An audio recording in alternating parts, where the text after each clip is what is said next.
নমস্কাৰ বন্ধুসকল, মই ললিত কুমাৰ নাথ। আপোনালোকে চাইছে ফাৰ্মাৰ লাইফ আছাম। আজি এটা নতুন ভিডিঅ'টো বিশেষ একো নাই, খালি আপোনালোকক মই গৰু পোৱালিকেইটা চেল আউট হৈ পেলাই গৈছে। গৰু পোৱালিকেইটা চেল আউট হৈ গ'ল, তো এই ভিডিঅ'টো দিছোঁ আপোনালোকক চাবলৈ কাৰণে। এই দুইটা পোৱালি মোৰ ঘৰতে জন্ম হোৱা পোৱালি, আৰু ইহঁতৰ তেতিয়া বয়স 8.5 মাহ, 8 মাহ 15 মানে 10 দিন সেনেকুৱা বয়স আছিলে। এজনী ওপৰত থকাজনী 8.5 মাহ, এজনী 8 মাহ 9 দিন, 8 মাহ 9 দিন সেনেকুৱা হৈছিলে বয়স পূৰা, কাৰণ বায়'ডাটা মুঠাইত আছে কেতিয়া জন্ম কি হয়। আৰু দুইজনী ঘৰত জন্ম হোৱা পোৱালি একো অসুবিধা নাপায়।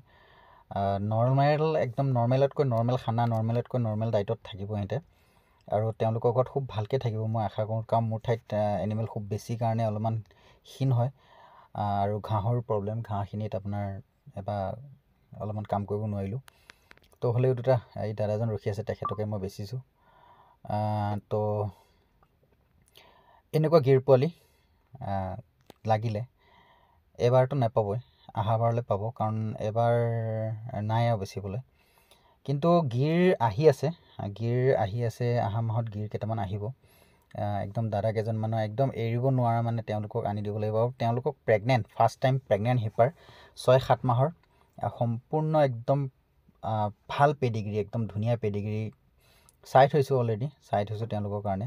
মই ভিডিঅ'টো এতিয়া দিয়া নাই, পিছত দিম কেনেকুৱা হয়, কাৰণ এতিয়া মই অলৰেডি মানে কিছুমান কাম কৰি লৈছোঁ। সেই কামখিনি হোৱাৰ পিছত তেওঁলোকক সেই পোৱালিকেইটা আনি দিম। পোৱালিকেইজনী মানে আপোনাৰ কমচে কম 3 বছৰমানৰ পোৱালি, আৰু ফাৰ্ষ্ট টাইম প্ৰেগনেণ্ট। তো 6জনী অলৰেডি মানে বুকিং কৰা হৈছে, 6জনী, আৰু 8জনী অলৰেডি বুকিং কৰা হৈছে। 8জনী অলৰেডি বুকিং কৰা হৈছে, আৰু 4জনীমানৰ আপোনাৰ আছে আৰু কেপাচিটি। কোনোবাই যদি লওঁ বুলি ভাবে মোক কণ্টেক্ট কৰিব, নিশ্চয় আপোনালোকে পাই যাব। আৰু ফাৰ্ষ্ট টাইম প্ৰেগনেণ্ট হ'ব, ঠিক আছে। আৰু কোনোবা এজনী কাবৰি আহিব, কোনোবা এজনী ৰেড আহিব। ৰেডে বেছি আহিব, কাৰণ আচল গিৰৰ ৰেড কালাৰটোৱে হয়। তো লাগিলে আপোনালোকে কণ্টেক্ট কৰিব, নম্বৰটো দি দিম, আৰু চেনেলটো চাই যদি ছাবস্ক্ৰাইব কৰি ল'ব বুলি আশা থাকিল। থেংক ইউ ভিডিঅ'টো চাব, ধন্যবাদ।